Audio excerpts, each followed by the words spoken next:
Itong kanji naman to, tama. Tama pati kyoku. Sabihin ng tama, ball siya, basketball na ball. Tama.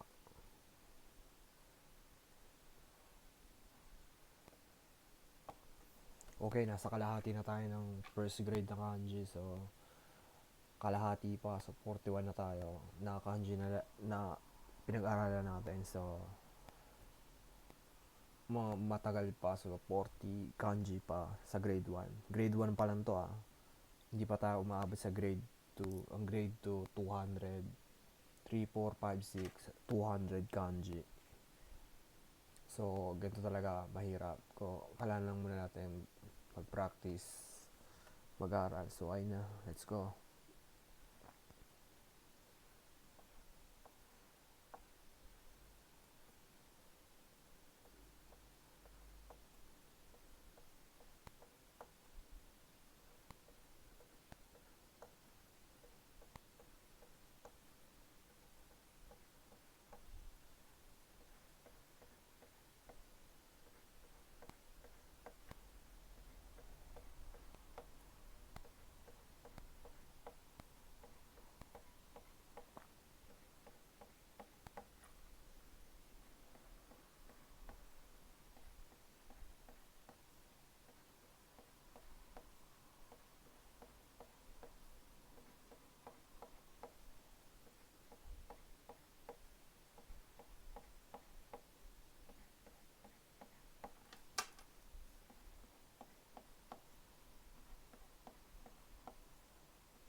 So, tama.